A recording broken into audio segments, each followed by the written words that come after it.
Salama daholo androany isika dia ndao ara hilaza ny ambangovango ny hafatra izay navelany ramatoa Lalatiana Rakotondrazafy tao amin'ny pejiny tao tamin'ity herinandro ity izay nilaza moa izy tamin'izany fa vakio hatramin'ny farany hoy izy ity zavatra olazaiko ity na somary lavalava aza hoy izy fa vakio hatramin'ny farany ary mahazo toa mandinika sy mamakafaka lalina hoy izy hatrany.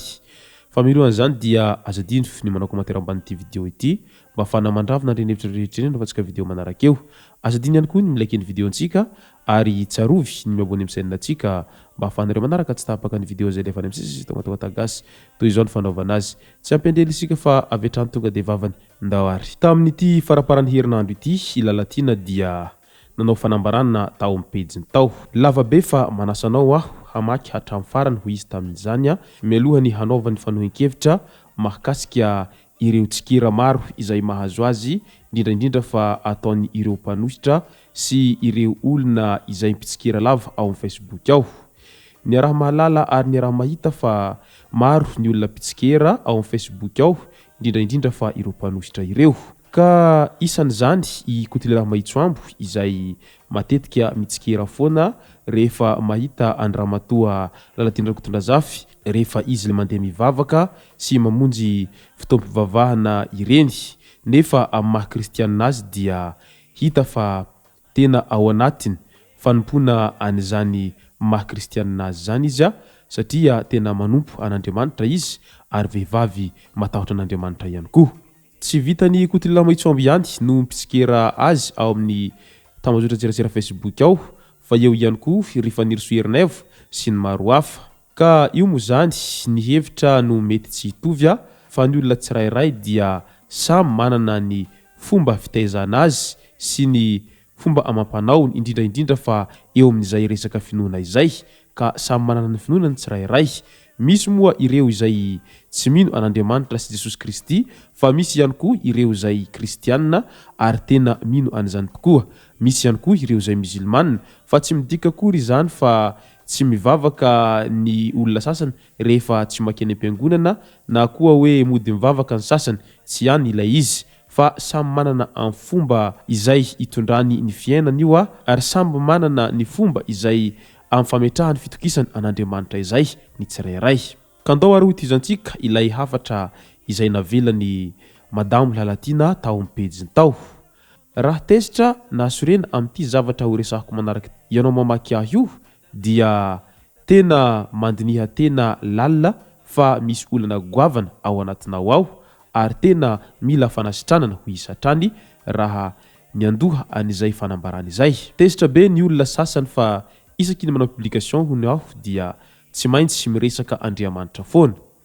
Dia mahavita manao partage sy manisy soratra masika mihitsy mba hahazona commentaire manenjika mafy. Mahantra raha samy mahantra raha izany no mba imatimatesana sy andanina angovo sa mba efa nanankarena be noho ny fanenjehana teto amin'ny Facebook ve izay ho izy hatrany. Nahoana moa noho izaho no miresaka foana Andriamanitra dia ianao no tezitra mafy tena mila mandiny tena kosa dia izany ve no tsy resahako azy intsony ho izy hatrany. Satria dia teneniko eto mihitsy eny miresaka an'Andriamanitra foana aho satria izy no maro-pisaorana atolotro azy noho ny zava-mahagaga tsy takatry ny sainao nataony tamiko. Nahoana moa aho no homenatra hiresaka momba azy raha nisoa nataony tamiko ary mahere zara fa vao maika koa aho no hiresaka sy hizara foana ary hitory fa tsara izy. Tena tsy ho voatantaraketo raha ny fahasoavana marobe nataony tamiko izao izay mpanota matevin-koditra ity sady raha menatra ny tompo ange ianao ka izy koa ho menatra anao fa Andriamanitra inona na iza loatra hono no Andriamanitra tony. Izany koa no tenenin'ny sasany dia valiny faran'izay tsotra ilay Andriamanitra ray zanaka fanahy masina mampianatra hoe aza mitsara mba tsy ho tsaraina fa iza moa ianao no hitsara ka hilaza fa ianao anjely avy hatrany ary izaho no tena devoly avy hatrany fa araky ny hitsaranareo hoy ny tenin'ny soratra masina no hitsarana anareo ihany koa. Inona no hainareo amin'ny fiainako ankoatra ny lainga marivo totitra afafo famtehanahy eto amin'ny tambazotra-tserasera ity. Asakasakao raha hino anireny ianao fa tsy fantatrao ny tena marina mombahy. Tsy niainanao ny iainako, tsy nanao ny kiraro nanaovako ianao ka lavo tamin'ny nahalavo ahy nefa nahavita ny arina.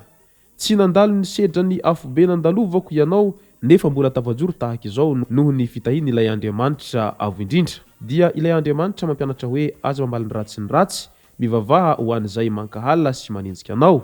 Ilay Andriamanitra nanafaka ny zanak'Israely avy tany Ezipta ka niteny mazava hoe aza matahotra fa tsy handao anao na afoanao aho. Ilay niteny koa hoe ny fitaovam-piadiana rehetra tefena hamelezana anao dia tsy amin'I. Sy niteny koa hoe fa ny zanako sy ny asan'ny tanako dia adidiko ihany. Izay ilay Andriamanitra ary tena hijoroako, tsy mahamenatra ahy, zaraiko sy deraiko isanandro na inona no holazainao. Manaraka dia averimberiko foana fa tsisy fankahalana mandresy fitiavana izany raha tsy hoe tsy misy izao Andriamanitra ivavahako izao. Dia tadidio tsara fa Jesosy Kristy azarany aza izany izy hoe zanak'Andriamanitra, nanao fahagagana maro, namonjy ny olona, nanampy, nanavitra kanefa maty hensika, maty opa, maty latsa rehefa teo ambony hazo fijaliana novonoina ho faty mihitsy ny niafarany. Maika fa izaho izay olombelona nofy sy ra mbola solafaka ity, sady izy efa niteny hoe raha halany izao tontolo izao ianareo dia aoka ho fantatrareo fa izaho efa halany talohanareo. Tsy misy tokony atao mahakivy na mahaketraka izany ny fankahalana voizina eto isanandro, ary tsy maintsy izany koa noho izy rehefa misafidy hiaraka amin'Andriamanitra eo amin'ny fiainany.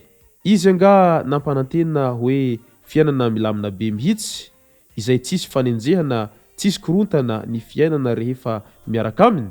Izy aza efa niteny mihitsy fa hisy ny fanenjehana noho ny aminy, fa saingy sambatra ho izy izay enjehina noho ny amiko. Fantatrao ve hoe maninona aho no tsy miontsona mihitsy na inona vava sy lainga fanalambaraka foronina sy atao montazy momba eo, satria aho efa nanapa-kevitra hoe ho fenoko ny fitiavan'i Jesosy Kristy ny foko dia tsisy toerana hampidirako izay fankahalana vozina mombahy akory. Izay mankahalahy foana no hovizany eo, fa izaho tsy ho taitra amin'izany na oviana na oviana.